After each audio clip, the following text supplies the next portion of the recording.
The pre-sentence report sets out no enhancement factors. The pre-sentence report writer finds no enhancement factors in this case. We are going to put on proof that the court is aware from the trial and from the hearing today as to mitigating factors. And under TCA 40-35-210, the court is required to consider mitigation factors present in the case in determining the specific length of sentence and the appropriate combination of alternatives to be imposed. The court has correctly stated the law in that this is a non-probatable offense, but under that statute, that allows you to consider 40-35-109A, which means Mr. Whaley is an especially mitigated offender.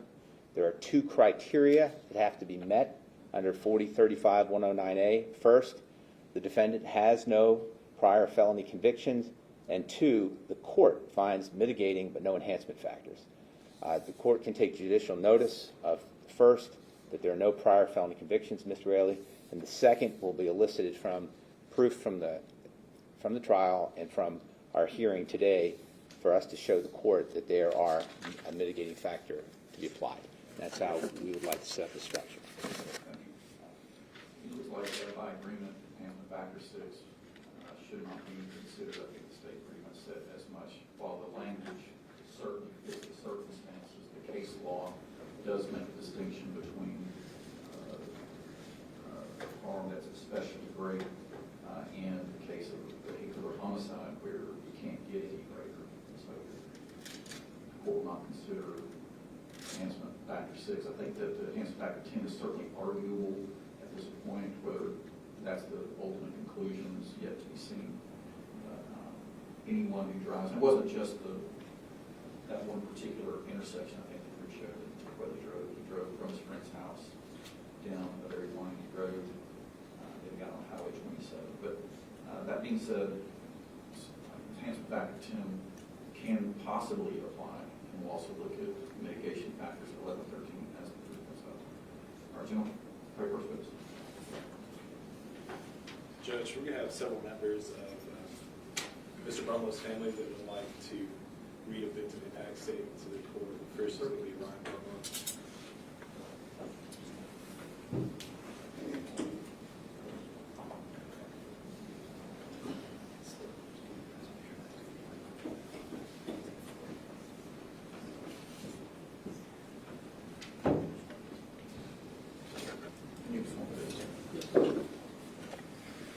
I solemnly swear affirm the testimony about to give is the truth, the whole truth, and nothing but the truth, so help me God. May I stand? Sure. Could you just introduce yourself to the court? For those of you who don't know, my name is Ryan Brumlow. I'm the oldest son of James Brumlow. And would you like to make a statement to the court, Ryan? Yes, sir. Go ahead. I'm going to sit down.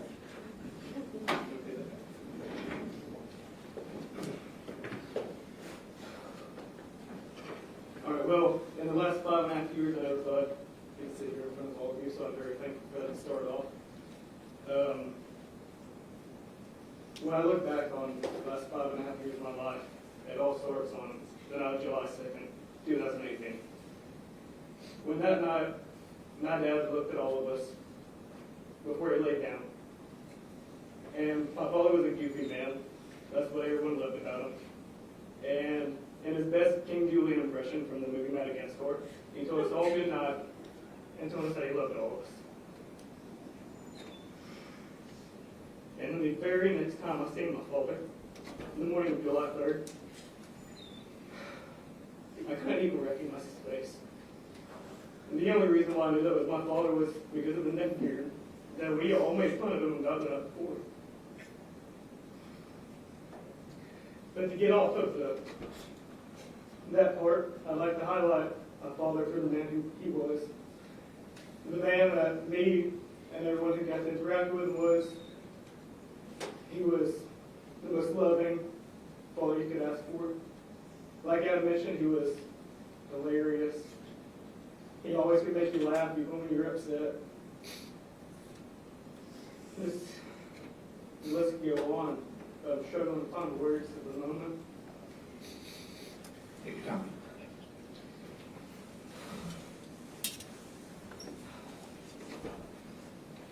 Start some water. Yes, please. If you wouldn't mind.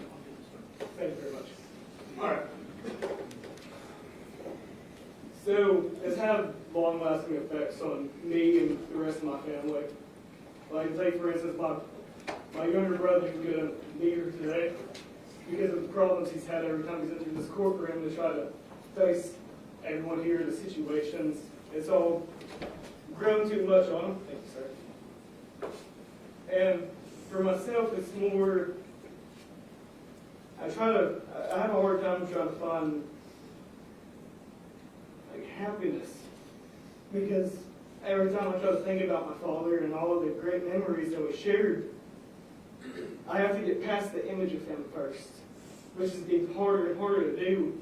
As the years have carried on, I've had to continue into this building and look at people. People that's never even given me the light of day. People have acted like I haven't existed over the last 5.5 years. People whose voices I've never heard in the last 5.5 years, other than just to say not guilty 3 times 2 months ago. Never heard their voice, never looked at me, never offered any type of condolences, not even the slightest hint of one.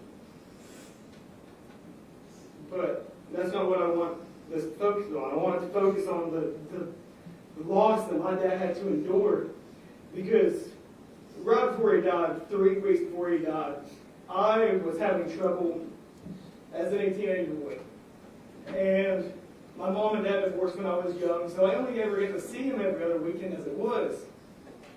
And that's beat on me a lot, but we won't get into that. I moved in with him 3 weeks before he died. And those were, I could easily tell you, the happiest I'd ever seen my dad. We were enrolling me in a Saudi Daisy High School, which I never even got to begin to attend. It was great, and the conversation that I always look back on was, I was sitting on the front porch with my dad, late June, and he was crying and telling me how upset he was that he never got to teach me how to shave. He never got to have any of these interactions with us because we only get to see him every other weekend. And I was telling him about how we were going to make up for all this stuff. I was going to get into school. We were going to get into all that. We were just going to be able to touch base on all of these things. And all of that was taken away from me. But that's not what I want to focus on. It was taken away from my father. All of these things that he was looking forward to with me. My brother was talking about moving in with him since he wasn't living with me anymore. There were so many things that he was looking forward to do that he's no longer going to get to do. He won't be able to see his grandchildren. He won't be able to see his youngest son graduate college. He won't have any more experiences. No experiences at all. Because they were taken away from him by one decision. That wasn't even his own. He was on his way to work at a new job that I had just helped him build a new toolbox for. And literally, the week before, when he put his toolbox together, he had took it to work. He didn't even get to start the job. It was his first day going in. When he woke up at 5 in the morning, thinking he was going to live a normal day and have a weekend with me and my younger brother, who had just arrived the night before he died. And he got to see my younger brother for 3-4 hours maybe, and then never got to see him again. And I could talk about my younger brother forever, because that was the last time he got to see my father too, because I wasn't going to take the decision away from him to go see my father. So not only is the last time that I see my father, was he unrecognizable? It was my younger brothers as well. And none of us will ever get that out of our eyes. Every memory, every time I think about my father, I can't even think of his face. I have to fight so hard to get past that image just to be able to recognize one good memory with him. I have to get past his face on the morning of July 3rd. So, as I could ramble on forever, I don't think I'm going to, because I find it harder and harder to sit up here. So I want to end it just on one final note. I want to spare anyone any chance, any even thought of an apology, because neither my family or me could not care less for it. Over the last 5.5 years, there were ample opportunities. Now is not the time, just because you've had time to sit by yourself and think about it. So, I don't want to hear it, neither do any of us. And with that, I'm going to go sit back down.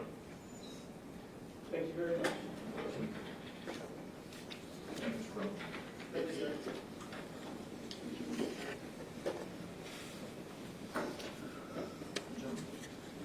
Judge, next the state will call Keisha Gorpsey, who's Mr. Brumlow's sister.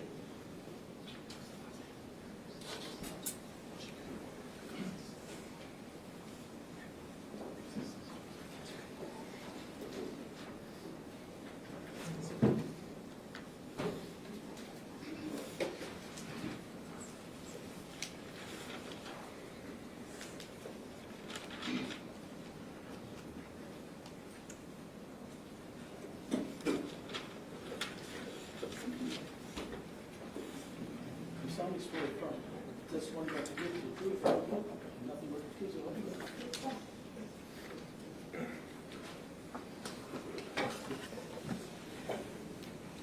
Good morning. Could you introduce yourself to the court, please? My name is Keisha Gorpsey. I am James Brumlow's little sister. And do you have a statement you'd like to read to the court, Ms. Gorpsey? Yes. Go ahead. Take your time.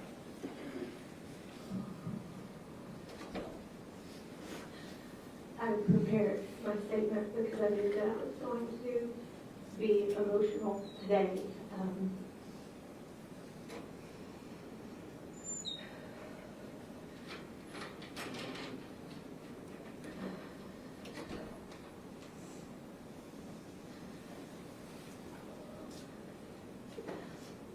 My brothers and I were very close in age.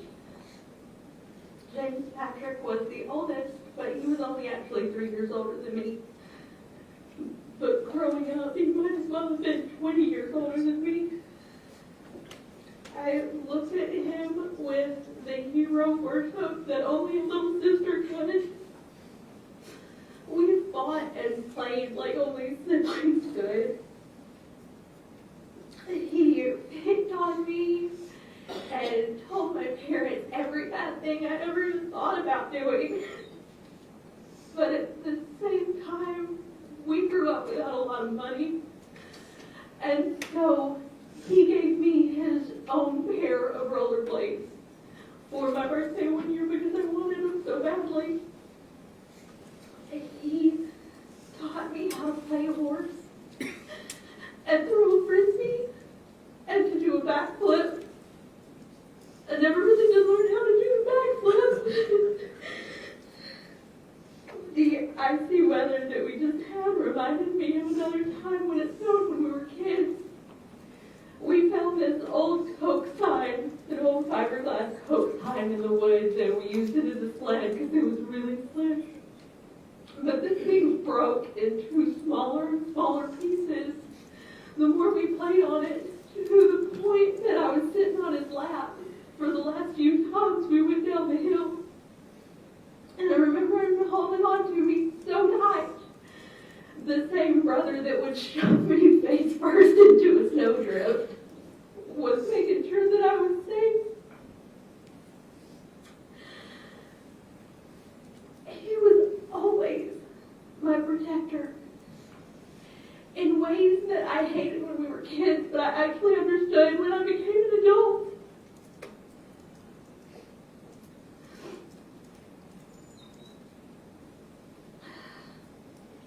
James was the kind of teenager that skated by through school with C's and D's.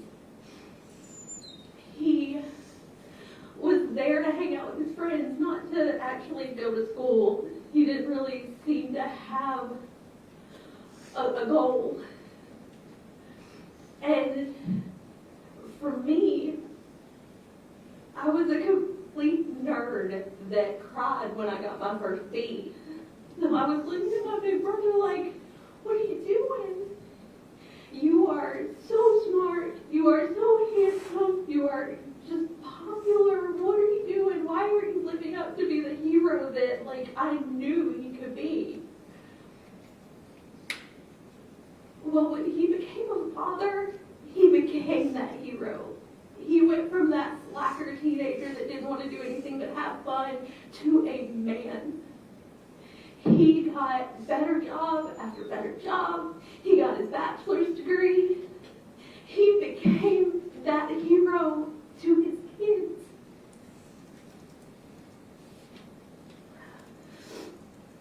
James was going to work. He was being that provider the day that Justin Whaley killed him.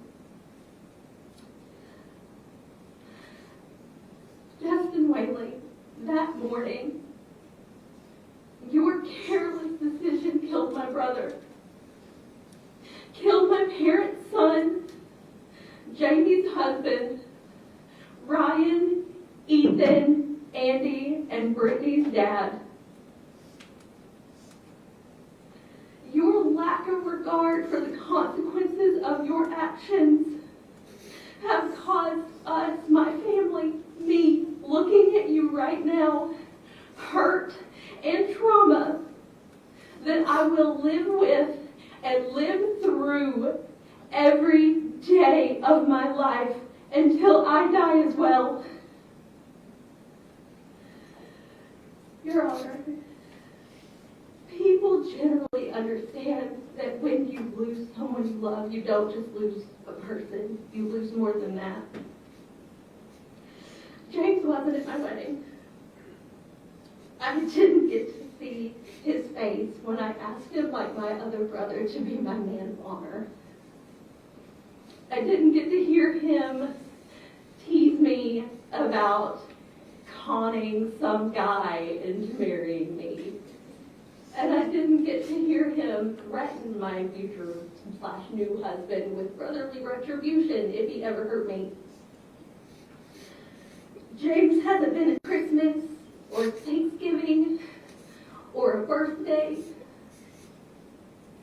People tend to understand that. What people that haven't experienced such an unnatural, unnecessary, and sudden loss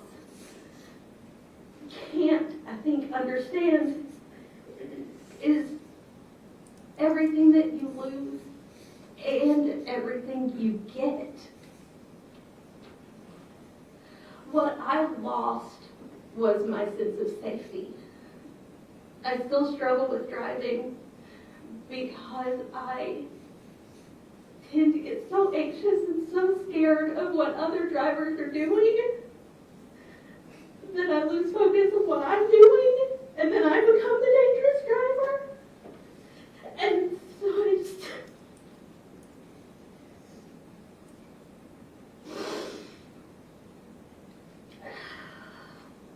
What I got was a PTSD and major depression diagnosis and 2 more prescription medicines to take.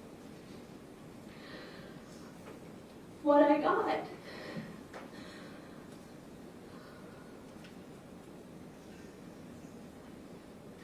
was nightmares.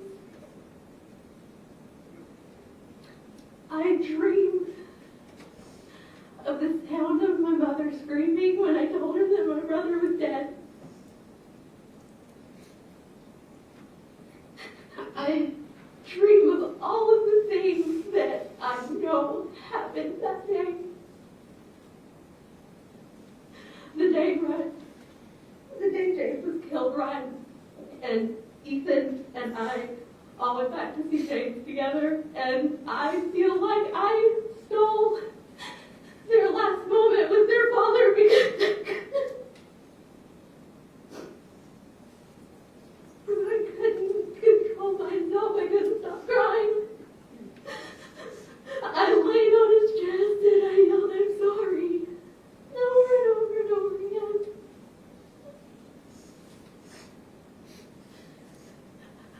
I dream of all of the things that I don't know happened that day. All of the things that I didn't see. Your head can fill in some horrible blanks.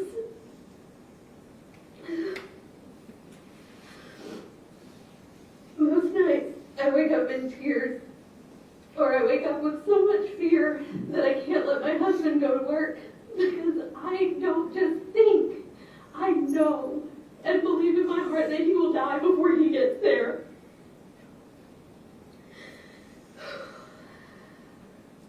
What I lost was 3 jobs in the last 5.5 years. The job that I had when James was killed, I had been at for 8 years. The job before that, over 10. I had worked it all through high school and into college. But now I'm not the same. I lost my stability and my strength. At my last job, I ran a bread route. I stocked bread at various Walmarts, including the Sunny Daisy Walmart.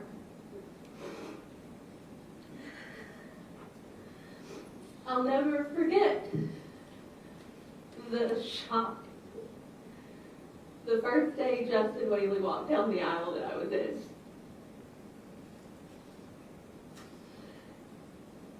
I don't know if anybody's ever worked customer service before, but you don't really look at people's faces after a while. You just say, "Excuse me," if you're in their way. I said, "Excuse me," and I smiled. And then I looked up into his face. He didn't recognize me. And he didn't notice my reaction. But I froze. I froze and watched him walk to his wife.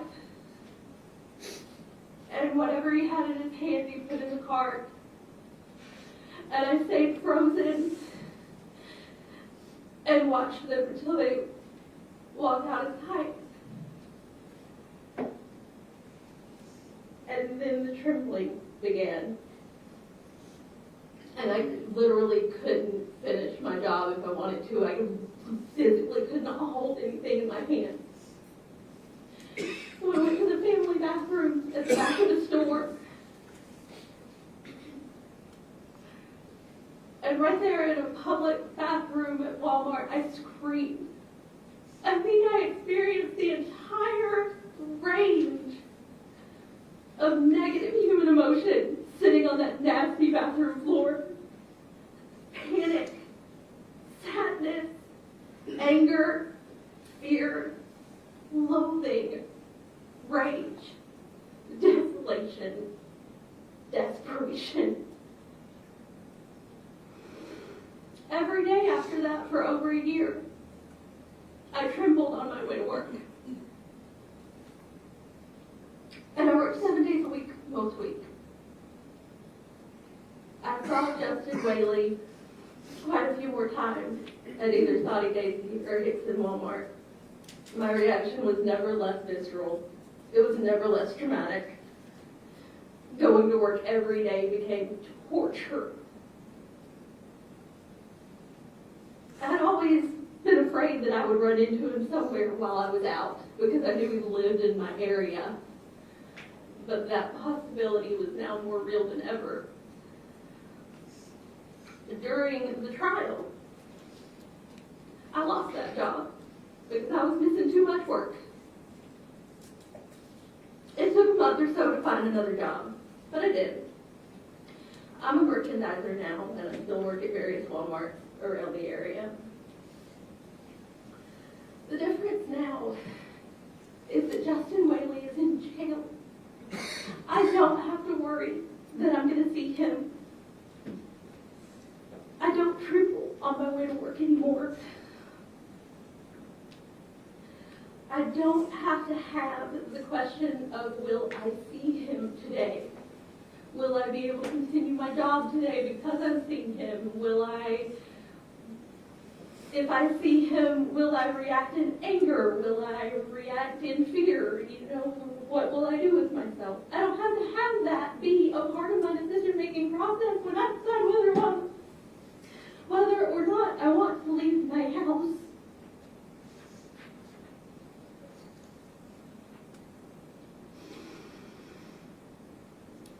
So, Your Honor, that's why I'm pleading with you today, to give him the maximum sentence. Not because I want some kind of retribution or vengeance, but because the length of time that he is in jail is the length of time that I and my family have without the fear of just seeing him out leading his life as normal when hours will never be normal again. It is the length of time that he is in jail is the exact length of time that we are going to actually have to be able to start picking up the pieces and really figuring out what our life is going to be without James in it.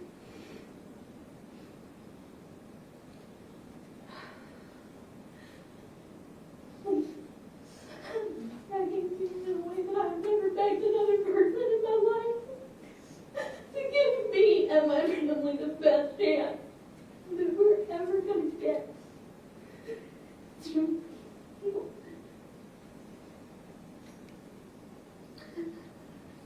Thank you. Thank you, Ms. Wilson.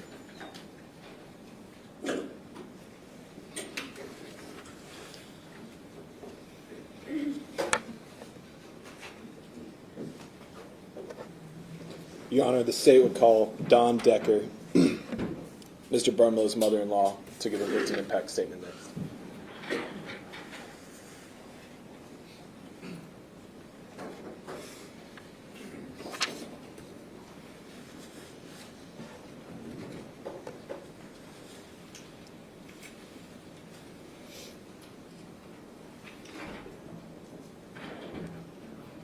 Solemnly swear affirm the testimony you give is the truth, the whole truth, and nothing but the truth, so help you God. Yes.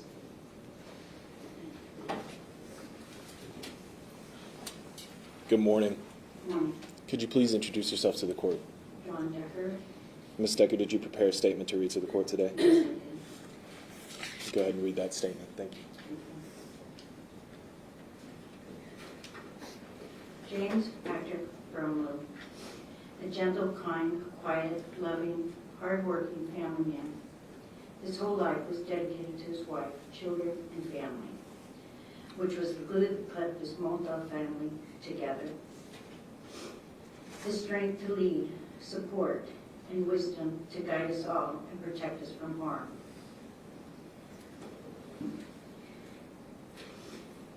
Always there to lend a helping hand and would give you the shirt off his back. He had a college degree, he wrote, he loved video games, computers, and fixed anything broken, people and things. He had a quick, dry, witty sense of humor that would have you discussing life's oddities and laughing so hard throughout the night. His slickness to maneuver about a room without even being noticed. The games we played as family, hide and seek and outside, happy and joyful gatherings we enjoy all together. And even a few of his famous sayings we'd always say all the time. No amount of sorries will take away the pain, our broken hearts, and deep despair that has changed our lives forever, leaving scars of sadness that will always be there, and taken our lives in different directions. Life experiences, growth, milestones, accomplishments that he will never get to share, nor his presence with this family without the most important role model, a father. His kids were ripped of their innocence and forced to deal with tragedy that their dad had been taken in such a horrible, selfish, and preventable manner. You are selfish, narcissistic, privileged, and able to manipulate your way to get special treatment. You silenced us. You intimidated us all of our lives. Your pure smugness and lies you spread about us, and about town and the internet. You're despicable not to feel any remorse, but arrogant. No amount of money you could spend to save yourself as you disregard a life that you took so smugly, that you went to court and rules don't regard to you. You dragged us out for 5 years, opening wounds each time. As they say, justice delayed is justice denied, but not today. You tried to underhandedly get a plea deal at the last minute, but luckily, that didn't fall through. And the rest rest is history as long as the jury was able to see the truth and got it right. You lack courage and integrity and decency. You show arrogance and narcissism. You're above the law. Still disregarding everything. And then had the gall to run off and go gallivanting with your girlfriend all over the country. I please the court to plead and lay the maximum sentence to get it right, not to be naive, since he thinks he's above the law and smarter than the law. I hope your life is a living hell. Hell on earth, your plans, your dreams shattered, your entitlement revoked. Your thoughts haunt you forever with every breath full of fear and grieving remorse. No mercy, no forgiveness. You are a dead zero loser. We could have been able to do this without God, prayers, everyone, support, friends, and family. We will honor James every day in our hearts and our memories. We'll move forward as a strong, united family unit that fought so hard for justice for James. Each one of us had an individual strengths, held each other up when another couldn't, took on roles when another couldn't, and all for the love of James. May he rest in peace from now on, and you will get your justice.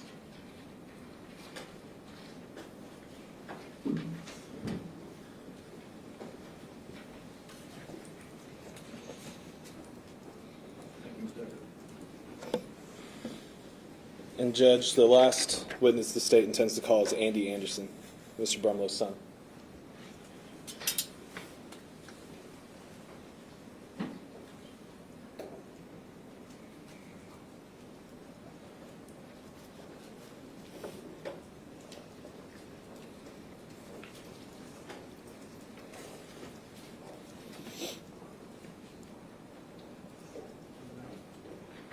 solemnly swear affirm the testimony about to give is the truth, the whole truth, and nothing but the truth, so help me God. Good morning. Make sure you're speaking right into the microphone there. Could you introduce yourself to the court? I'm Andy Anderson. I'm Jamie Brumlow's oldest. Do you have a statement you'd like to give to the court today? Yes, I do. Go ahead. Take your time. So, my family's been dealing for a long time. With all this time, I still don't even know what to truly say. There are no words for the pain that you feel. When I found out, I was in Fort Leonard Wood, Missouri, trying to serve my country. I was taken alone and told by a stranger that my father had been killed. I was segregated for a week until I could come home because of the holiday. Despite all that, I don't want to ramble. Like I said, sometimes you don't know what to say. Justin Whaley, I don't care that you served in the military. I don't care that you're a sheriff's deputy or a paramedic. Because I've done the military. I've worked EMS. You know better than anybody what this does, what drinking and driving does, what you've done does to people. I'm sure you've worked calls where you've had to take people off the road. And that's stuff that you live with. And you made the decision to do this to someone's family, knowingly. What can happen?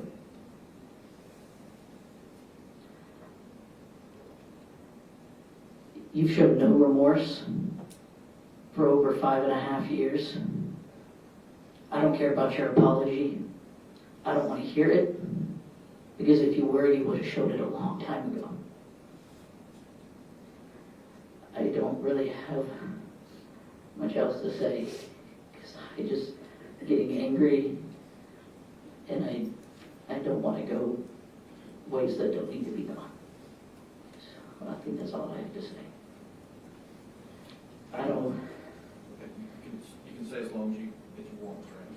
Sorry. Give me 1 second. Just, again, I don't think the people that are going to come up here and speak highly of you, work at EMS and in the military, it doesn't make you a good person. It doesn't prove you are a good person. It proves that you know what you did and you know the consequences of it and you knowingly chose to still do it where you stood in the community. And that's all I have to say. Thank you.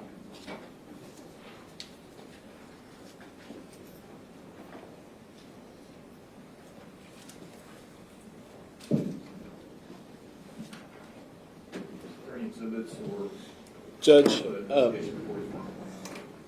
yes, Your Honor, that's all we have for testimony and only as far as exhibits go, housekeeping. I know the court has been provided a copy of the pre-sentence investigation as well as the addendum that was filed by Ms. Creekmore. I don't believe there's anything in there that the state or the defense has issue with, so stipulate to its entry. I've got a copy here if we need to make an exhibit. Want to make it exhibit? Yes. Yes, Your Honor. Okay, the addendum's on there as well, right? Do you have a copy? I don't, just make sure a copy gets. I'll get the. I don't know if there's an addendum in this copy, Judge, but I'll make sure. Exhibit 1. That's all the proof from the state, Your Honor. Defense offering any proof? Yes, sir. We filed a sentencing memorandum, Your Honor, dated January 19th, timestamp is 8:52 a.m. That should be in the court file. We would like to have that marked as Exhibit 2 for the sentencing hearing. Exhibit 2. Any objection? No objection to the entry of the memorandum. And, Your Honor, has the court had an opportunity to read the sentencing memorandum? Because there are numerous letters in the sentencing memorandum, and I'm not going to call all of the people who wrote letters if the court's had an opportunity to read the letters.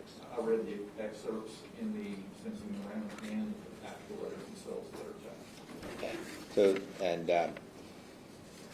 we will have two witnesses, Heather Whaley and Justin Whaley, but as part of the record, I want the court to know that we do have those letters of support, and I may reference those when we get to the final part of it. Heather Whaley, please.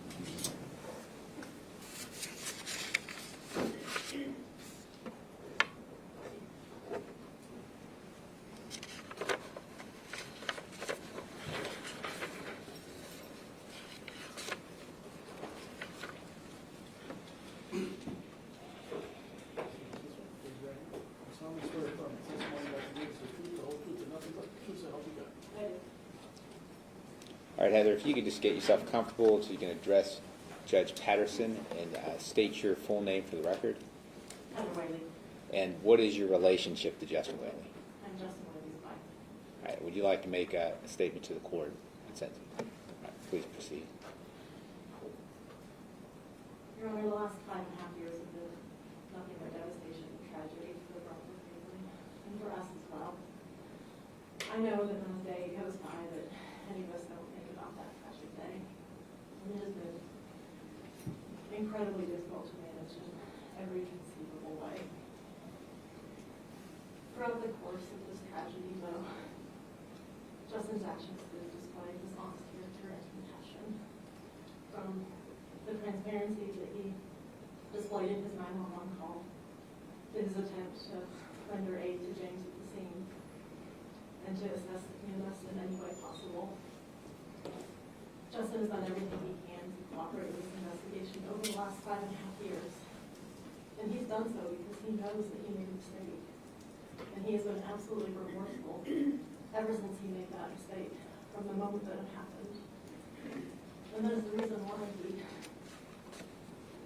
sent a letter to the Barnwell family in a week of the accident occurring, expressing his sincere regret for what happened. And the reason why he has made every effort to take care of him financially since then. This has been just such a tragedy for everybody involved. So many lives have been changed forever by the course of this mistake that he has made. And he's been absolutely devastated by the results of the mistake that he's made. He suffered many sleepless nights and anxiety and flashbacks and fear of driving and depression. And it's really taken an immeasurable toll on our marriage.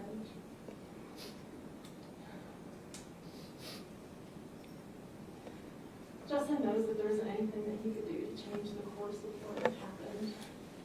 He's expressed so many times his sincere desire that he wishes that he could trade places with James Cromwell. The truth is, Your Honor, Justin is a good person who made a terrible mistake that day. He spent his life in service in an attempt to make this world a better place. He's continued to do so even more so since the accident. And for that reason, and he respectfully asked the court for a compassionate sentence. Dragging out Justin's punishment any longer than necessary serves no one's benefit, and I respectfully ask that he be restored to society where he can continue to serve his community and be a Heather, who else is here today in support of Justin? Justin has my mother-in-law. Okay. My mother. His mother is here. Our friends Lauren, his friends from the Marine Corps, Desiree and Derek. Our friends David and George Green. And many of these folks are the ones who've written letters to the court. Is that correct? Those people anymore. Okay. And then just for the record, you could, for the court, if you could just by name tell the judge and who they are in relation to Justin. We have here with us Linda Ostrin, which is my mother, Lisa Benton, which is Justin's mother, Lauren Bookman, which is a friend, Kelly Bartenstein, which is a friend, Rusty Walpole, which is an employee, Sheila Rockwell, which is a friend, an employee. They have Velvet Green, George Green.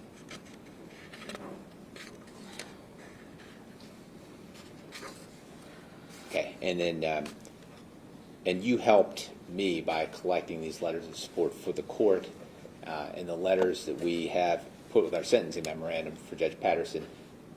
Many of those letters are from the people that are here today. Is that correct? Yes. And you also mentioned that Justin sent Mrs. Brumlow a letter of apology in July of 2018. As soon as we got the police report. Can you tell the court about that? As soon as we got the police report and have contact information for the Brumlow family, Justin wrote a letter to them expressing his sincere regrets for this. It's in the memorandum, I think. It is, Your Honor. It's Exhibit A. We have it. I just want to make sure you understand how and when it came to pass. All right. Is there anything else you'd like to tell the court? I appreciate the opportunity. That's all I have. Do you have any questions? No questions. Thank you, ma'am.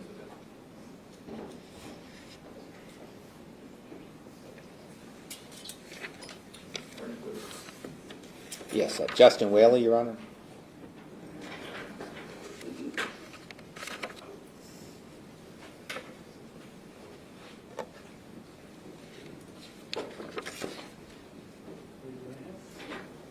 Solemnly swear affirm the testimony about to give is the truth, the whole truth, and nothing but the truth, so help you God. I do, sir.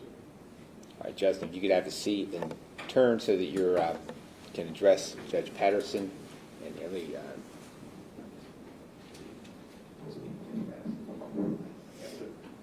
All right, could you please state your full name for the court? Justin David Whaley.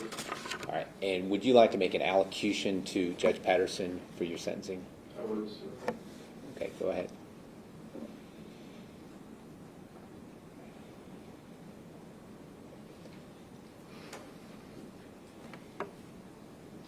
There's so many things I want to say that it's really hard to know where to start. So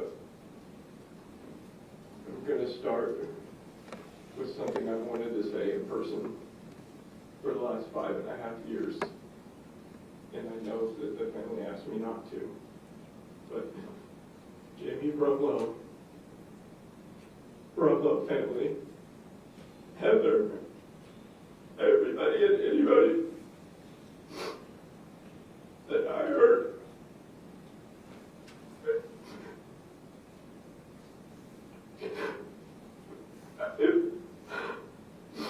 I am sorry from the bottom of my heart.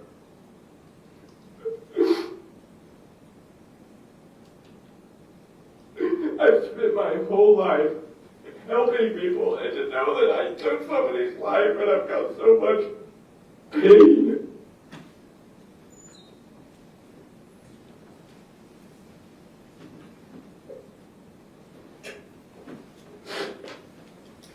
I'm sorry.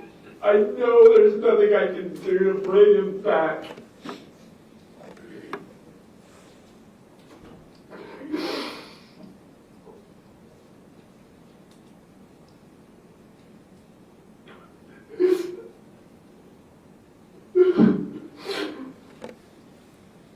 There isn't a day that goes by that I don't wish that I was the one that died. It would have saved everybody so much pain. I was the one that messed up. I know that. I know that from the beginning. It was all my fault. And I should have been the one that died. And I don't know why I did it. I don't know why. And every day I have to live with that. And I think about James every day.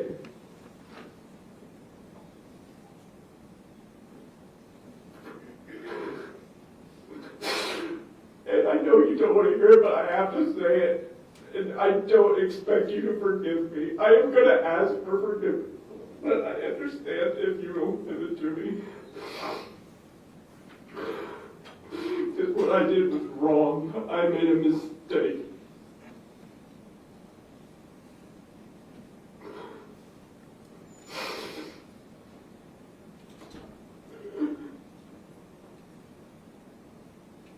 I've spent the last 5.5 years trying to think on how I can atone.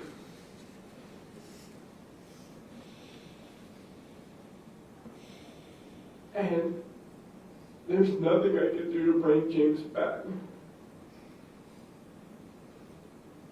And talking to Derek, my Marine Corps brother, there's one thing that I've realized. In the Marine Corps, we lose brothers. And we survive. We don't know why. We don't know why we survive. But how we honor them is by pushing on and continuing to fight and to live a life to honor them. And that's all I can do, and that's what I can do, and hopefully maybe one day I'll be able to atone. I'm going to live my life. I'm going to serve my sentence with honor and dignity and humility. And when my sentence is done, I'm going to continue my life of service, because that is what my life is worth. That I do in the honor and in the memory of James. Thank you, sir, for giving me the opportunity to speak. Allocution, yeah.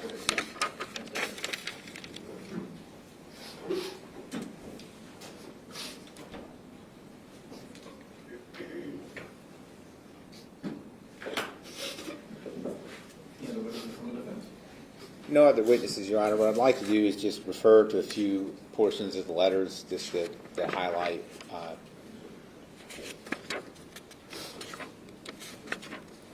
I think that the letter from Linda Orstein, Justin Whaley's mother-in-law, is pertinent on page 5.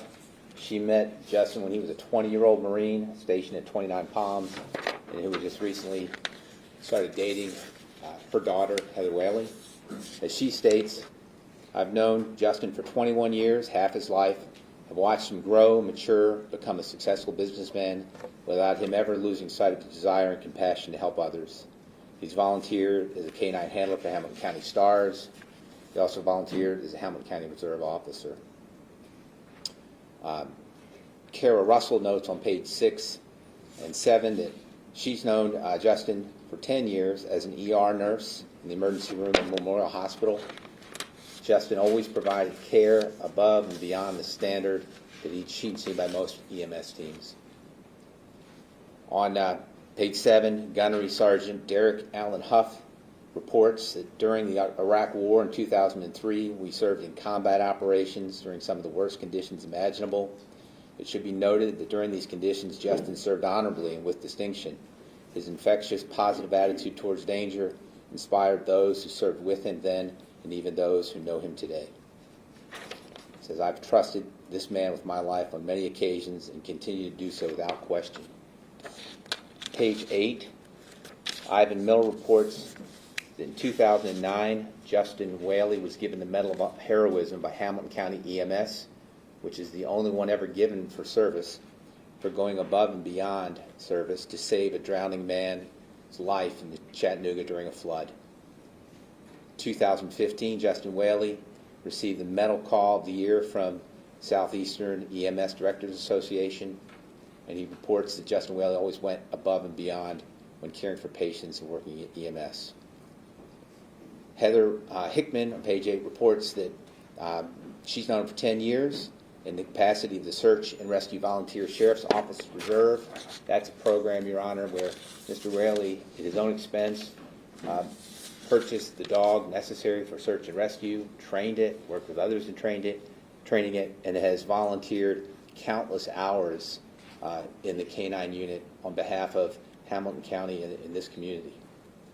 Scott Victor reports that at the shooting range, he's an employee of the shooting range, that the shooting range does several contributions in the community. They raise funds for the Special Forces Association number 38. He supports families of the 5th group of soldiers who lost their life in the line of duty. He supports high school sporting associations for the Clay Group, Shooter Straight, and he has donates the range to Van Buren and Spencer Law Enforcement Agency to use the range for training. In addition, he donates to the local 4-H club. Russell Thayer reports that he supports youth in the area, providing the junior shotgun team, and then he talks about specifics about that. In terms of economic impact, Mr. Whaley starting the shooting range in Van Buren County directly impacts Van Buren County, Warren County, and Sequatchie counties, where he employs 14 people. He has membership of over 3,000 who come to the range from around a multi-county region and from out of state and some from overseas in order to participate in the unique aspect of this long range, shooting range that it is.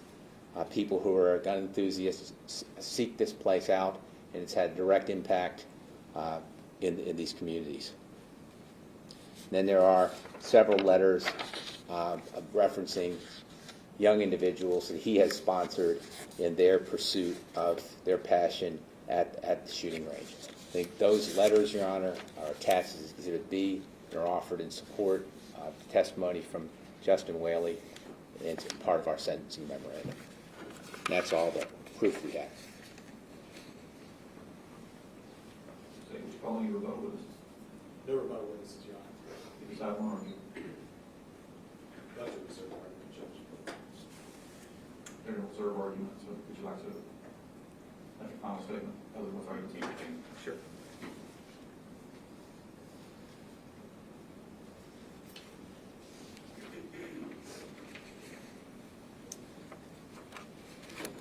Like I said, I'd like to break it into two parts. One is the enhancement factor, and then I think on the enhancement factor number 10, I think we need to focus, and you've heard me, I've set out first what the cases are. The issue is whether or not from the proof at trial there was anybody else actually put at risk. It is not simply the whether or not there was another car out on the highway. From the proof at trial, from the only proof that you have, that it was early morning hours. Mr. Whaley did drive down Retro Hughes Road, and then did drive down 27th, the place where there was the U-turn. I'm not suggesting that there weren't any cars out there. There probably was very light traffic, is the report. And from what we understand, there was one car, Mr. Green's car, that was behind Mr. Whaley's car, and apparently there were a couple other cars where Mr. Whaley waited while those cars went past. The issue is, did he put any of these cars at risk? And the state of actual risk, the state, not hypothetical risk, and the state of the proof is he did not. There is no proof in this record, and the record is silent about him putting anybody at risk on Retro Hughes, on 27, anywhere else. Apparently, he acted appropriately, and we had expert proof about that, about when he made the turnaround, wrongly making the U-turn where it was, but he did not. He waited for the traffic to pass, then pulled out and made the turn. There was no issue with his driving in terms of how he executed the driving. And then Mr. Green, when he's coming through that area, he literally is traveling the same direction Mr. Whaley had just come, and he's on the other side in a 2-lane road, on the other side of a concrete barrier from Mr. Whaley. So they're separated, and he testified. He went by in just a second, and he never testified to being at any risk or in any danger. So as to factor number 10, there's no proof in the record that there was ever another motorist put in any actual danger. And I think that's what has to be required under the case law for number 10 to apply. I'd like to ask you a question about that. Sure. So your understanding, what you're arguing, is that another car would have to maybe swerve to get out of the way, or have a very close call for this enhancement factor to apply? Because it does seem like having 1,000 pounds of steel on the road, even though you're driving past light traffic, even though no one had to take any evasive action, it would seem that would apply in that regard. I wanted to give you a chance to respond to that. Yeah, under your scenario, then that factor would apply in every driving situation. This is an enhancement factor. There's got to be something in this driving situation that allows the enhancement factor to apply. So, for example, there's one case that talks about during a 4th of July weekend or Labor Day weekend when there's increased traffic and there are more cars on the road, then it would apply in the scenario you're talking about. Just a vehicle being out there, lots of vehicles, and there was no specific proof of that any particular vehicle was put at risk. But there was increased traffic and the likelihood of injury would go up. I think, and there was proof in the record of that.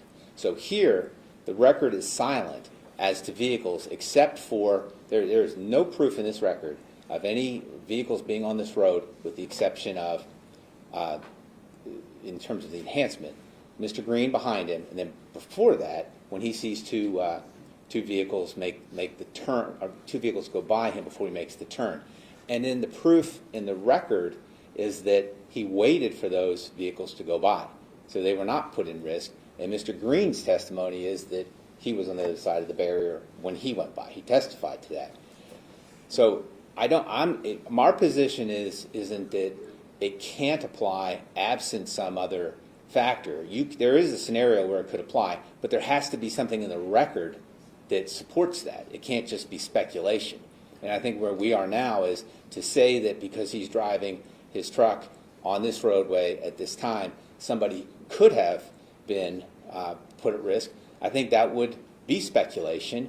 And then the flip side of it is, if that were true, it would apply in every situation, because as soon as you have someone in Mr. Whaley's situation, he's on the road and he's driving, there's no universe in which you're driving and you're the only car on the road. I mean, it could be the first car that he hits as he pulls out. I agree that the clear proof in the record of other drivers, other people being put in danger would satisfy this. As far as where it doesn't satisfy, it would seem that there are scenarios where it wouldn't necessarily apply in every situation. The first car that he hit, or the first car he passed, coming out onto the Retro Beach Road, for example, or if for whatever reason it was clear it was coming out on the driveway. It seems that, and I'm referring to the proof as I saw it doing the jury side visit, where we started at Mr. Whaley's friend's house, went down Long Winding Road, Refuge Road, other roads on the side. Other people, perhaps could have come in and out of their own driveways, and of course, Highway 27 is a highly trafficked road, even if it's early in the morning on Sunday. It was at least a couple miles, if I remember correctly, from Refuge Road to the spot where Mr. Whaley makes U-turn. Yeah, well, and let's break that down. So it's the early morning hours, 5:20 in the morning. There is no proof that there were any other cars on Retro Hughes Road. Retro Hughes Road is a lightly traveled road, even in the middle of the day. It is a remote, rural road on the side of a mountain. There is no proof that there was anyone else out there.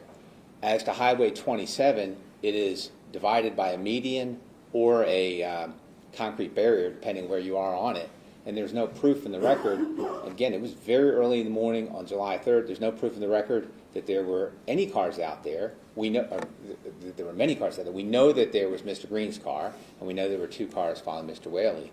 But there is no proof in the record that there's anybody that was put at risk. And I think there has to be proof that there's somebody actually put at risk.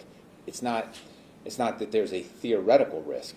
And that's not me speaking. That's the Court of Criminal Appeals in the list of cases that are cited in State v. Trent.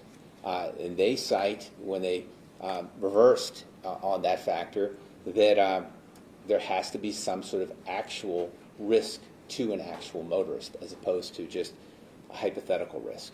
Okay, thank you for your thoughts on that. I'll pass the state the same question. All right. Now I've completely lost where I was going. So that was. What are the enhancement factors you said? Okay, so those are the enhancement factors. Judge, on mitigation, as the court is aware, the TCA 4035-113 has a list of factors. Number 13 is what's is considered to be the catch-all factor. That's the factor that encompasses everything else that would not be in through 1 through 11, or any other factor that became apparent to the court either at trial or the sentencing hearing. And I'm going to talk about that in a second. Number 11 is specifically the circumstances presented at trial, the offenses occurred under such unusual circumstances that it is unlikely the sustained intent to violate the law motivated his criminal conduct.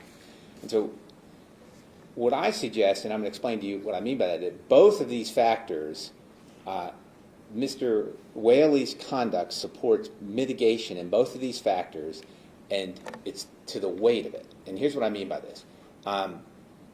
That he clearly made a mistake or he had a plan in which he was drinking with a friend of his. Now, they went out at a bar. This was not a get drunk type of occasion. He was with a friend that he had a common experience to serve in the Marine Corps. That friend, who's a private pilot, had collected some bourbon and invited Justin up there to sample them. So 2 grown men in their 40s got together and sampled the bourbon together, tasted the bourbon. He made a plan to spend the night there. That was a good plan, in theory. The plan ran into problems when Mr. Whaley woke up too early and drove. So by his leaving at 5 o'clock or 5:20, that's where he made his critical error in that believing he was okay to drive when clearly he wasn't. Had he spent a few more hours at his friend's house and then drove, well, none of us would be here today. So that's the error in judgment of Mr. Whaley. It's significantly different than somebody who goes to a bar knowing that they have to drive home from the bar, drinks to excess or to intoxication, gets in the vehicle and drives home. I think factually, Mr. Whaley made reasonable attempts to be responsible, but just did not carry them out by waiting long enough the next day. And then you look at his conduct. When he drove and was involved in the accident, a mistake of judgment on his part, completely his fault. There is no suggestion that it's anybody else's fault but his. First thing he does is he calls 911. He renders assistance. does everything he can. You may remember from the 911 call, he's down at the vehicle reporting back to about Mr. Brumlow. He offers his observations as a former EMT, what is going to be required to bring in life-saving. His mind is clear, it's lucid. He's giving advice as to what law enforcement can do, what emergency personnel can do, and he tells the 911 caller right then and there that he had been drinking the night before, but he waited to drive to his 100% sober. Now, he is wrong in that. The jury established that with their conviction. He is wrong in that. But his conduct at that moment is clear, it's voluntary, he's doing everything he possibly can to assist authorities to help Mr. Brumlow. Once the police get there, and he's on the scene, I think we established for roughly an hour, he does everything he can to cooperate with the investigation. He's not in custody. He's there on the scene. He's talking, and he has interactions with EMTs, he has interactions with police, but he's there and doing anything he can to assist. Then you saw in the video when law enforcement tell him that they need to take him to custody and then take him down to Saudi Daisy. He agrees. He says, "Do whatever you want. Anything I can do," and he does that. He cooperates in their investigation. I think what's significant is nobody on the scene formed the opinion that he was impaired. None of the officers formed the opinion that he was impaired. Nobody asked him to do a field sobriety test. Nobody asked him to take a breathalyzer when he was sitting next to it for 2 hours in the Saudi Daisy Police Department. A couple officers smelled the odor of alcohol. The now Highway State Trooper says he smelled a strong odor of alcohol as soon as he got there. The other officer, Jeremy Wright, says he smelled an odor of alcohol in the patrol car. But then you'll recall that the jurors asked the question of Wright, did you smell the alcohol when you were with him for the next 2 hours in the Saudi Daisy Police Department? And he thought about it and said, no, I can't say that I did. So what I'm trying to get across to you, and this is why we talk about that the circumstances are so unlikely, is that he was clearly wrong, but he had waited what he thought was a safe period of time to the point where independent witnesses, law enforcement, people on the scene, firefighters, there's nobody there who felt like he presented as somebody who is an impaired driver. I'm not saying that to minimize the seriousness of the offense. I'm offering it to the court to show you factually where he was in this process of having been an impaired driver at this time. We know from the experts when they do the blood draw 4 hours later that the blood draw is very low at the time. And then you have the extrapolation back, and we won't get into all that, and you have the parameters of where it could be. But the point behind this, Your Honor, is that, and this gets to both the mitigation factor and then 40-35-109, and especially mitigate offender, is that the legislature has passed these statutes for a reason. The legislature has passed the mitigation statute, and it has passed the statute on especially mitigated offender. And the question is, what does an especially mitigated offender look like?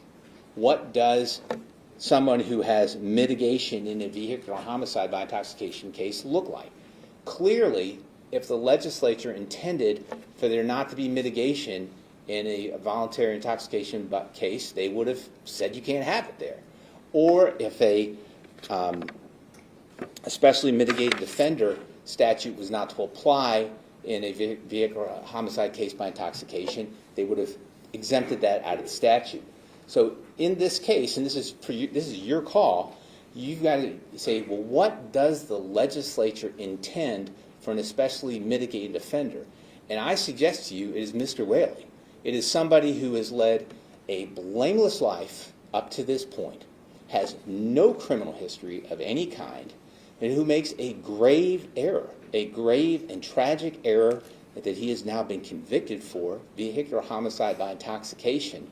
And the circumstances are highly unusual in that he didn't come from a bar, highly unusual in that he tried to make a plan that was incomplete, highly unusual in that he is disclosing his events on 911 and cooperating with everybody that will need his cooperation.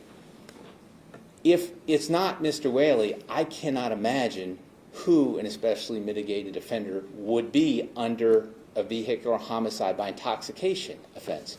Even by the state's expert for the blood and the TBI, his blood level under the parameter is pretty low for the types of cases we see in these situations at the time of the offense. Even looking at their it was somewhere between a 0.05 and whatever the upper parameter was. So guilty, no doubt, under the facts of law, but it's especially mitigated in that although he is guilty, this is the type of offender, based on those criteria, that the court can find he's a especially mitigated offender. And I think that it is the unusual nature of the facts of the case and his background that make him that person in this case. Can I ask you a question about that? Certainly. You make a lot of very good points about Mr. Whaley living a blameless life for him. He certainly has given a lot of service to a lot of different organizations. I do trust that what is written in the letters of support about him raising money for very worthy causes is true. I trust that. What seems to make this different, potentially, than someone who's especially mitigated offenders, he has experience in this. I think it was a point that was made by Mr. Bruno's sister, whatever, in her letter, as well as Mr. Anderson, where it seems like Mr. Whaley knows how bad drunk driving can be. He's had first-hand experience with it.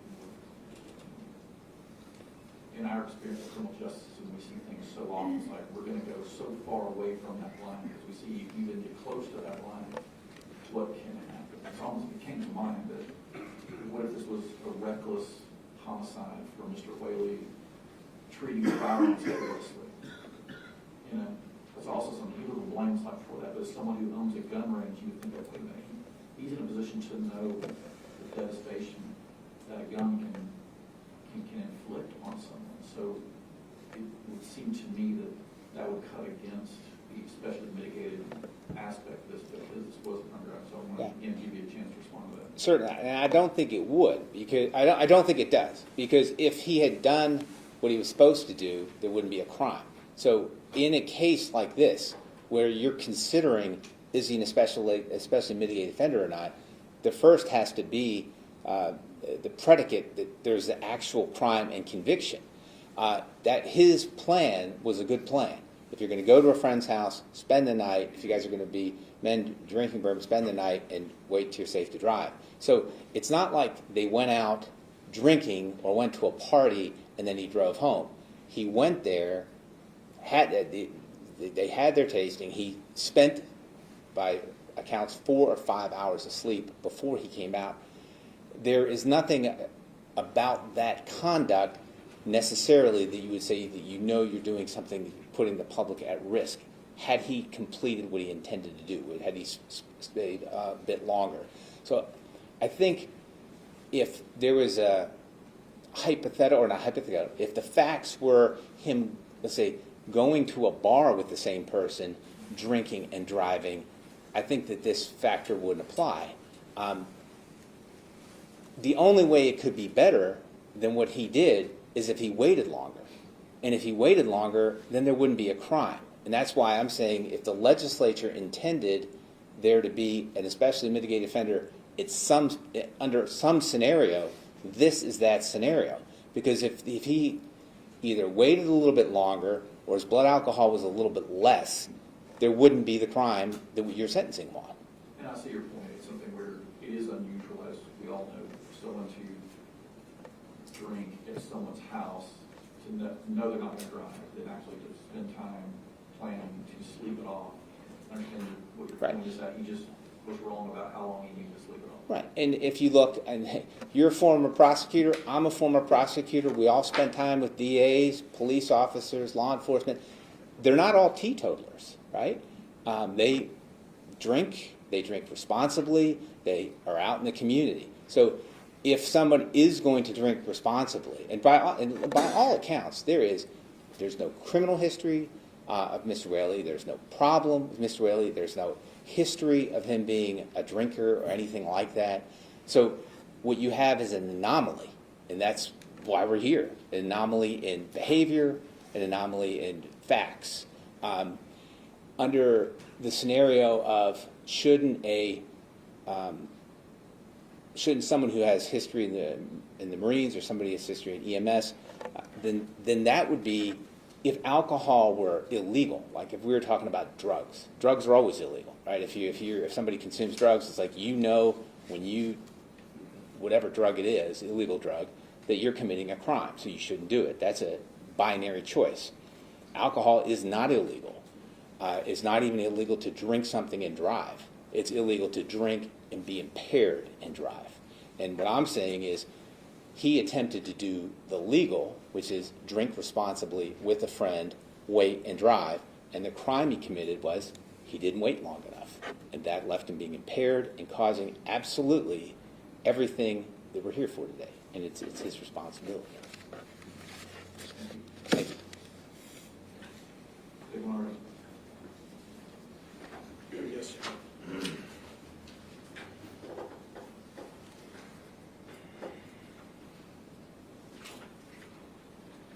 Judge.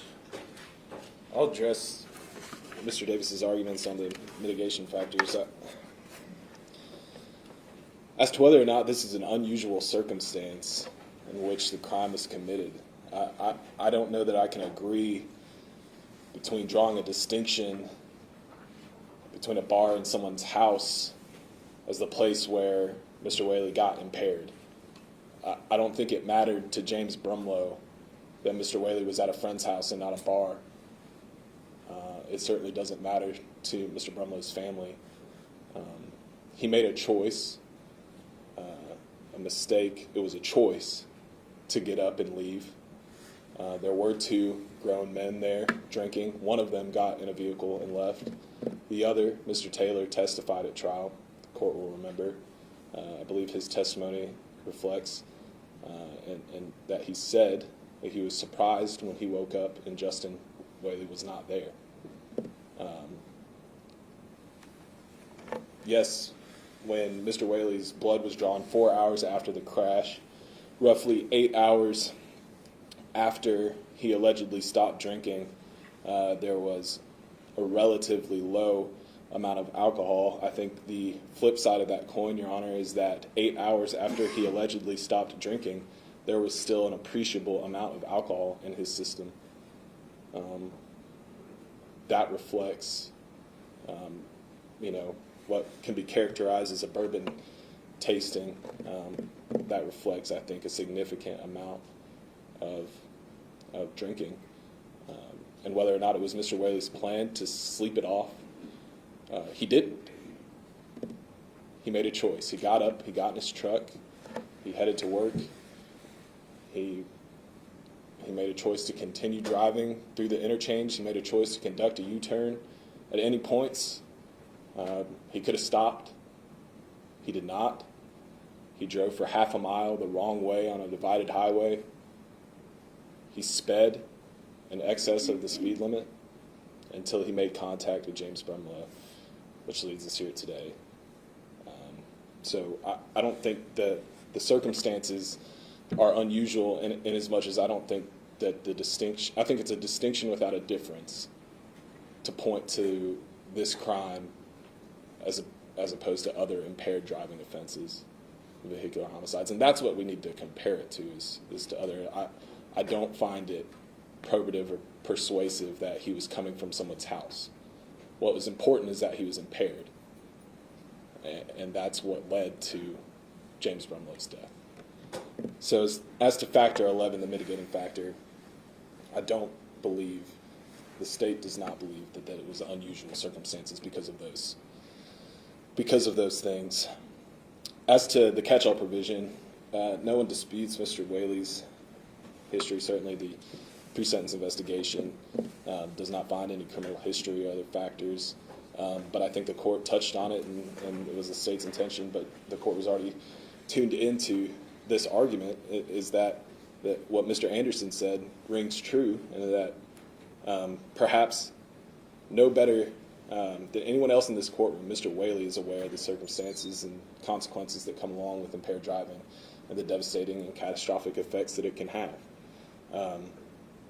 He's a paramedic who undoubtedly has worked these scenes. I believe testimony was elicited at trial from state's witness that Mr. Whaley worked that area, would have been familiar with that interchange. I don't know for certain. It's entirely likely Mr. Whaley worked an impaired driving crash on that very interchange. So I think at best the catch-all provision with Mr. Whaley's counsel asking the court to consider his history of service, which is true, I think at best it cuts neutral in that while it is an exemplary record, it's one that should have him cautioned against committing this very crime, more so than the average citizen. As to the enhancement factor, I want to make sure that we're all discussing this within the same framework. I think Mr. Green's testimony was that he was traveling the same direction that Mr. Whaley was. He had traveled down the 27 South ramp that we traveled down, and he saw Mr. Whaley's headlights coming towards him. They were separated by lanes, but they were not separated by a concrete barrier. The concrete barrier separates north and southbound lanes of travel. Mr. Green would have been going the same way that Mr. Whaley was before he committed a U-turn. Those lanes are not separated by a concrete barrier. I don't think that the risk to other people necessitates that other drivers take evasive action. There are other drivers on the roadway that was elicited through testimony. Mr. Whaley is impaired. He's driving the wrong way on the highway. He's speeding. And Mr. Brumlow is the unfortunate driver that suffered the impact. But I think the importance of that concrete barrier the court can take notice of is that not that it separated Mr. Green and Mr. Whaley, because it did not, but it separated Mr. Whaley from any reasonable place to exit the highway. And while we don't know who was behind Mr. Brumlow, I do know that there's not places for Mr. Whaley to get off in a reasonable fashion as he's separated by a concrete barrier from the other lanes of travel. I think that poses a risk to anybody else that was traveling down the highway that day. I was listening to you, I was flipping back through my notes from trial testimony. Mr. Davis, I read transcripts 151. I'm looking at Greg Green's testimony where he said, what I wrote was he's driving south on 27, saw a vehicle driving north in the southbound lane. So he passed the vehicle. So whether there's a concrete barrier or not, I didn't make a note of that. There's a concrete barrier on the highway, Your Honor. That would not, from Mr. Green's testimony, that would not separate Mr. Green and Mr. Whaley. They were on the same side of the road. So Mr. Whaley, when he made his U-turn, he was going north. In the southbound lane, 111? where 27 and 111 merge. Yeah. Mr. Whaley does a U-turn up a little bit of ways after the merger. He comes back. Mr. Green is proceeding down 27 South right at the merger. And that, I believe it's that portion of the road where they pass one another, but they're on the same side of the concrete barrier. I think that's where he's driving south on 27. Okay. And I just, and frankly, Your Honor, I think it's important to note that so that we're factually on the same page. But again, Mr. Whaley is traveling the wrong way on a divided highway at speeds in excess of the speed limit while impaired in a truck while it's dark. There's other drivers on the roadway. This poses a danger to whomever is on the roadway at that time, whether or not he came close to them within inches or a lane. I think Mr. Green's testimony was that he would have called 911, but for the fact that his phone was in his car, he would not have. I think the court can surmise from that someone wouldn't call 911 unless they thought that there was a danger. that morning. I think Mr. Davis made a point about how it would be speculative that you can guess if there were other cars on the road, how close they were, or if they were close enough to put, that they were in danger from Mr. Whaley's actions. Do you have curious about your response to that as far as? I don't think the law necessitates that there is any. I mean, clearly, I think if they're miles apart or no one is on that stretch of road, maybe the court can consider that he's not placed other drivers at risk. They're so close enough that Mr. Green could observe his headlights driving the wrong way on the same side of the road. There's testimony from that, or at least I guess it would be an admission that through their expert that Mr. Whaley had to pull over to let other drivers pass him at this time. Whether or not that placed them at a risk of danger, I think the risk comes from his impairment. I think the risk comes from making a decision to conduct a U-turn on a divided highway and then drive for half a mile the wrong way on that highway without. I made the point that Mr. Whaley didn't have options. Other drivers don't have options either. I think it's fair to presume that Mr. Whaley was going to continue down that road because he had no other choice but for hitting Mr. Brumlow at speeds in excess of the speed limit. I think the enhancement factor does apply. I think the court should apply it to Mr. Whaley, and I don't think that the mitigating factors should be applied. Thank you. John, response to Hey, Your Honor. All right, so factually, so We were all out there. 27 southbound. So if Mr. Whaley's coming down 27 southbound, it's a curve, and then the 111 ramp that he gets on is coming down the hill, and then the two of them meet. You'll remember, because you were out there, where Mr. Whaley made the turn on the bridge, and now he's going the wrong way. Soon as the split happens right there, it is a divided highway. 111 is what Mr. Whaley is on. 27 southbound is what Mr. Green is on. It is separated by the concrete low median at first, then it is separated by grass that expands, and then it has the cement support for the ramp system. So at no point was Mr. Green on 27 southbound and Mr. Whaley 27 northbound. That did not happen. Mr. Green is coming 27 southbound behind the direction Mr. Whaley went. Mr. Whaley makes his turn, and I misspoke when I said concrete barrier. The concrete barrier is on the right side. That's dividing 27 southbound from 27 northbound. Mr. Whaley is in, from the testimony we heard trial, is in the right-hand lane of 111, a different road than 27, as he's making his way onto the curve where he'll run into Mr. Brumlow. Mr. Green is coming 27, and you saw the pictures at trial. There's that grassy median between them. This was not ever a situation where you had the two lanes of roads next to each other and he was put at risk. The reason why that's so important is that's what the cases say. The cases say that enhancement factor 10 does not apply to vehicular assault where the record fails to indicate that any person other than the victim was actually threatened by the defendant's driving.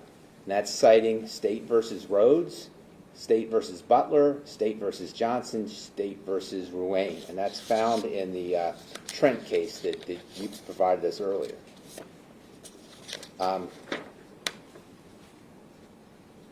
Similarly, State versus Dean says that holding enhancement factor 10 was not applicable because only the victim was put at risk during the offense. There has to be proof of somebody else actually put at risk. The theoretical somebody possibly could have been at risk. That's speculative, and that's not proof. This is an enhancement factor. There has to be proof in the record, and so the only proof of any motorist would have been Green, and that's there is no proof. And he testified. If he was put at risk, he would have testified to that. And he talked about it being very brief, and they're by each other. The other two cars Mr. Whaley waits for, he pulls over, and they go by without incident, and you heard from our expert that he appropriately stopped the vehicle, waited for them to go by, and then it's borne out by the GPS. He drives, and to respond to the state, when Mr. Whaley is on the curb of 111 North, he does. He runs into Mr. Brumlow, and that's why we're here. He strikes him and kills him. There is no other motorist on that roadway. There is another motorist after it or before it is put at actual risk. Judge, if I could just briefly, I don't want to Rehash the points that I made. I would just like to point out that it's illegal to drive the wrong way on a highway, notwithstanding any impairment or not. And the reason for that is because it's dangerous. Putting anybody on that roadway, varying degrees of proximity, at risk. It was illegal. That maneuver in and of itself was illegal because of the danger that it carries. Same can go for speeding. You combine the two, I think there's a cumulative effect. I think that it's clear that other drivers, separate and apart from Mr. Brumlow, would have been put at danger. There is a risk of danger, coupled with Mr. Whaley's impairment and impaired decision-making. I think that there's a proof at least there are 3 other drivers out there in close proximity to Mr. Whaley think they were put at danger because of his decisions. Thinking of that argument, though it's part of the actual crime, it wouldn't necessarily be part of the enhancement, but it's inherently dangerous. As far as the 2 other drivers on the road, I think that would be well taken Right. in terms of putting other folks in danger. As far as the actual speeding, being dangerous, or going the wrong way, as part of the actual crime, I don't think that would apply as an enhancement factor, unless you. I don't know that driving the wrong way is necessarily a part of the vehicular homicide, although in and of itself illegal. But I get what the court is saying. But I think the court can consider the totality of the circumstances and the conduct and the choices that led to Mr. Whaley being out there that day. The fact that there were other drivers present, I think, makes it a high risk. I need to respond to that new point. So this most recent one Is that he was going the wrong way on a roadway, and that is of itself dangerous. The only time he was going wrong way on a roadway was on 111. He was never going wrong way on a roadway on 27. So on 111, the only proof of any vehicles being on 111 is we have one car, Mr. Brumlow's, and Mr. Whaley's. There's no proof of any other car being on 111 except those 2 vehicles. Anything else either side wants to say that hasn't been said already?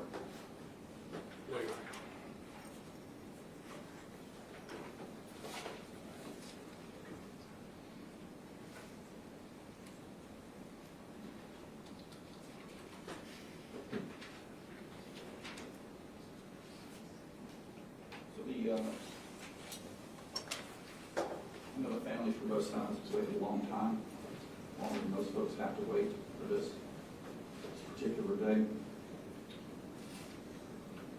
One of the aspects about this case that is very apparent is that families for the victim curious if they would get a fair trial, fair representation. There was some question about that. Got no doubt that the way this is unfolded, that the defendant and his family perhaps wanted the same thing. And so I have done my best to make sure that both sides understand that this is a legal determination, that this court always operates in a fair way, because this particular court, this particular case, there have been questions about that. I'm going to do something I haven't done before, and that is to show both sides the actual analysis under the law. So whatever the result is, I'm sure there's somebody that's not going to like it, but what we will be able to know for sure is that the law was followed today.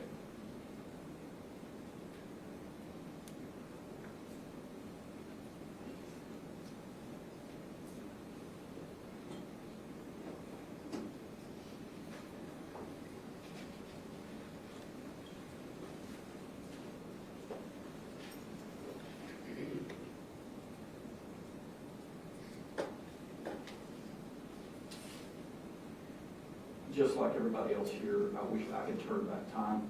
You know, the defendant wishes that, you know, the victim's family wishes that. Since that can't happen, I'll do what I can do, and that's make sure that everyone understands that the law is being followed in this case. The first things you have to look at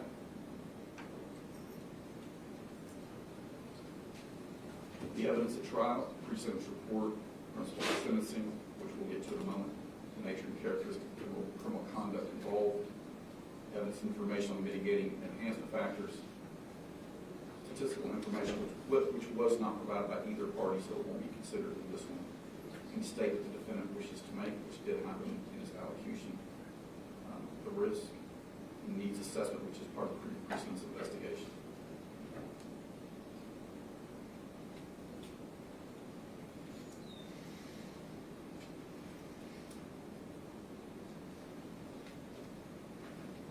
You may recall, we talked about the merger aspect, that does multiple convictions.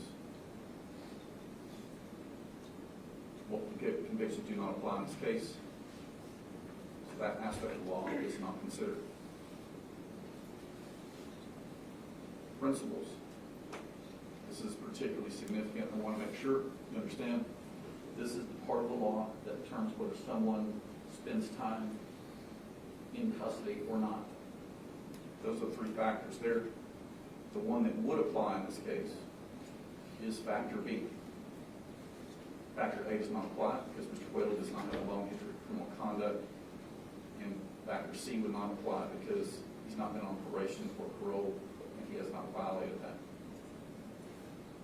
Confinement necessary to avoid the depreciation of offense, that's what determines whether someone goes to jail or prison. In this particular case, the Bremlow family should know that that's a fight that we've already won. The legislature has already put that in there. Every aspect of the pain that you described and did describe will happen in the future. That is something that the legislature has already deemed is terrible enough for there to be confinement. That's where your testimony and your experiences fit in a fair application of the law. So that's already done.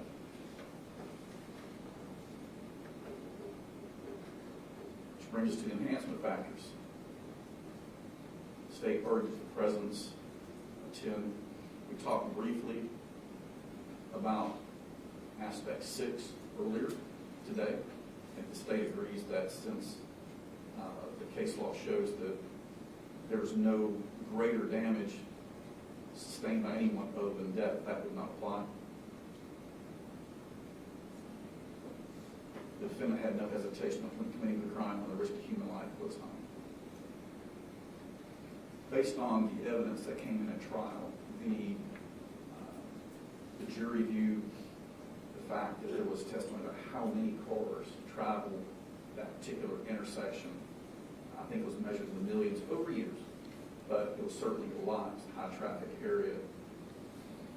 Add that to the road that led to 227. I do think that in this particular case, that while it may not apply to every vehicular homicide, in this particular case, the record should reflect that it was a particularly lengthy drive between where Mr. Whaley got into his car, where the wreck happened, and also the Highway 27 and Highway 111 are highly trafficked roads. I believe there was testimony that Mr. Whaley waited until a couple of cars passed him before he made his U-turn. Might have come in through the expert. It would have come in through the expert for Mr. Whaley's statement, I suppose. So I do find that the risk of human life was high. There's also something too where Mr. Whaley personally knew about the high traffic volume in that particular area. So I do think that enhancement factor number 10 does apply in this case. It's the only enhancement factor that's already legally applied as well. Mitigating factors.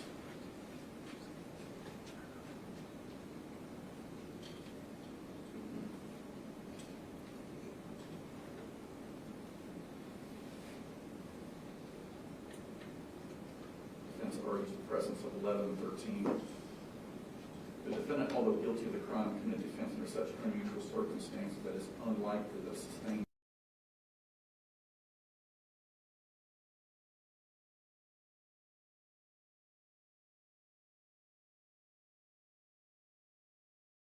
in other cases.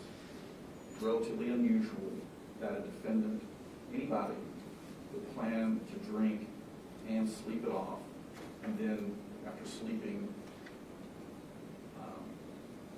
I guess not long enough is the best way to put it, got in his car and drove and committed this crime.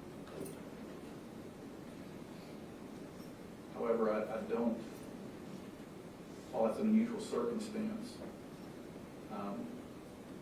I don't think it's so unusual that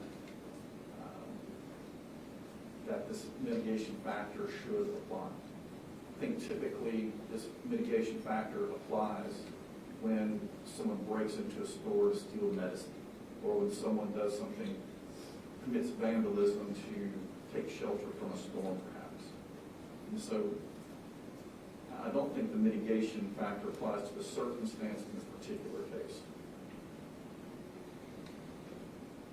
That being said, Mr. Whaley,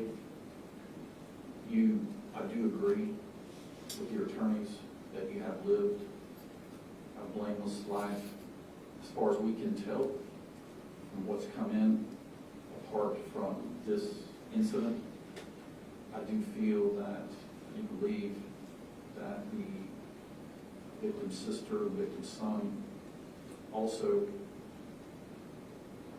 made an accurate observation that you, maybe more than anyone else who hasn't worked these, should know about how dangerous drinking and driving is. So I do feel that it is pretty much a balancing effect with the life that you've led, helping other people, read the letters of support for you where you've given children self-esteem by supporting them throughout their competitive activities. I do think that's a great thing. I do think that your experience as an EMT and an officer should have kept you much further away from the line, where if you were in doubt at all, you should not have driven. All that being said, take away the factors, the enhancement factor that does apply. You find that while we're starting at 8 years, enhancing upward 1 year to 9 years to serve in the Department of Corrections a fair sentence for this. The last thing I'll say to the family is this 9-year sentence, if it was 90 years, it wouldn't take away the pain you're feeling. Mr. Davis observed that I was a prosecutor before, earlier on in my career, and the elected official at that time used to tell victims of homicides, to ask them if they were people of faith. And when he did, he would ask them to pray for 2 things. One is for healing, one is for a good result in court. And I say that to you because they are 2 very different things. I have seen juries just not get it, but the family has found a way to make their peace and move on. I've seen juries give the maximum possible sentence, including life, and it's torn families apart. Again, I wish I could turn back time, as you do, from the family, as the Whaley family does as well. I do want to let you know that since this case has arrived in this division, I've made every effort to overtly be fair, overtly follow the law. So while you may not, you still have a long way to go, I know, as far as recovering from trauma. I want you to know with 100% certainty one thing for sure, and that is this case was treated fairly the way the law requires it to from beginning to end since it's here. Mr. Whaley doesn't have to find you either. I have no doubt that you will serve your time, as you said, with honor.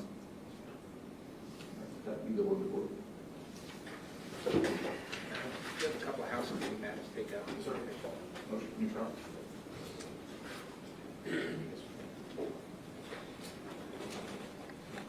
We will have our motion for new trial filed this week. We'll have it filed by Thursday. Do you want to pick a date now that works on everybody's schedule, or do you, while everybody's here?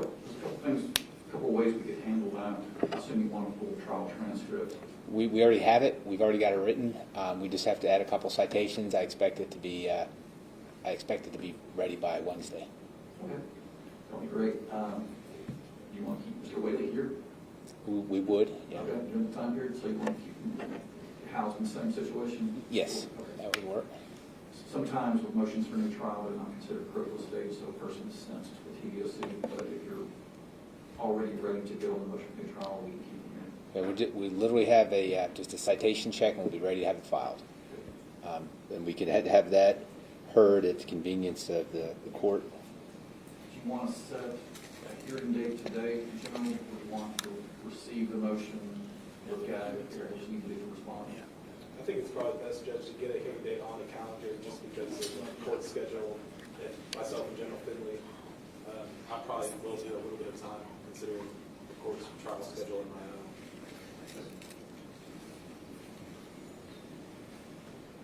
30 days, Mr. Davis? Okay. 30 days, fine with me. Does that give you enough time, Park?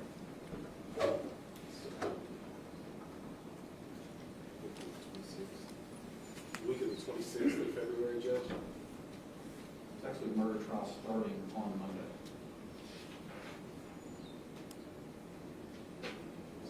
That following, Judge, I think I'm going to be out of town. Or That's correct, Your Honor. What about the week of the 11th? work for Mr. Davis and Mr. Dawson. Yes. The 11th? March 11th? Yeah. Can we do it that week, Judge? Yes, sir. March 11th, morning docket. March 11th, one docket. Your Honor, the other matter is bond pending appeal. And the statute I'm relying on is TCA 4011-130. It says if a defendant in a criminal case executes a bond or cognizance before any court or other person authorized by law to take a bond, the bond or cognizance shall be valid and binding upon the defendant and the defendant's sureties until such time allowed by law for the defendant to appeal a finding of guilt to the Court of Criminal Appeals.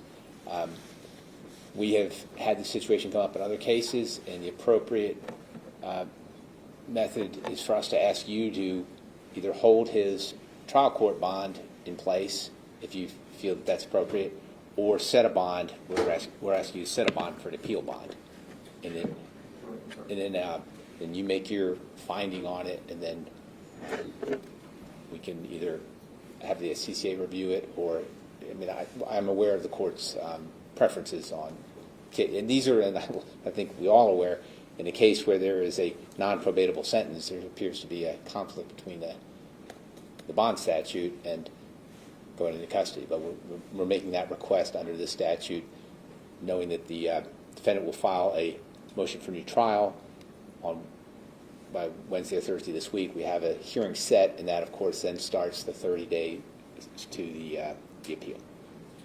State, you heard? Only that, Judge, I think it's within the court's discretion, as Mr. Davis stated, and I think considering the conviction and today's sentence, that appeal bond is not appropriate. It's not unheard of, Mr. Davis, as you know, to have a person out on bond during an appeal. I think it would be unusual for the person to be out on bond for a sentence that's non-probatable. I think that's status quo. I haven't seen anything in this particular case to change that, so let the motion for appeal bond be denied. Thank you. And then, I know we're going to be asked this, Your Honor, by the CCA, because I went through this about 6 months ago. One of the grounds why we're asking is we believe we have merit in our motion for new trial, and then we're going to be asking for an appeal to the Court of Criminal Appeals. And on a 9-year sentence, given how long it takes to write the brief and get up to argue the appeal, it's very well possible that he could serve his sentence before he runs the appellate process. So if you could, if there's any sort of other findings you want to put on the record, because I know the Court of Criminal Appeals will ask me if there were any other findings on the record as to why there was not an appeal. I feel the factors that the legislature considered in making it a non-probatable offense are present facts of this particular case. I think there's obviously great devastation on the part of the victim's family. Again, they didn't have to argue that was already taken into consideration for the incarceration aspect of the to serve statutory analysis. The fact that this particular case is one where the defendant, I know, knows more than a lot of the average person walking around what drinking and driving can do, and the jury obviously found him guilty of that. And so I don't think that an appellate bond, a bond call on appeal, is appropriate based on those factors. And as I said before, I think that's the status quo, and I think if there is a presumption to be overcome by asking for that, I don't think that's been overcome. So the motion for appeal bond be denied. But like you said, if you make a compelling case in your motion for new trial and feel that that's a good time to renew your motion, and so do so at that point. Okay, thank you, Aaron. Sir. And just one other matter of housekeeping, add the addendum to the PSI from Judge Brewer.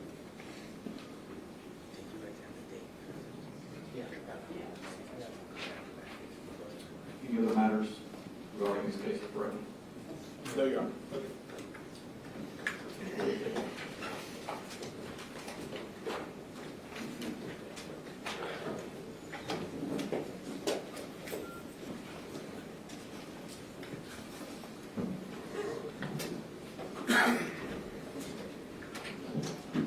Any other matters in the attorney for today, brief recess?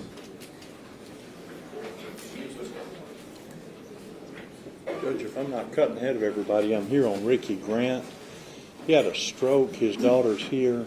He's in the hospital. I talked to him on the phone Friday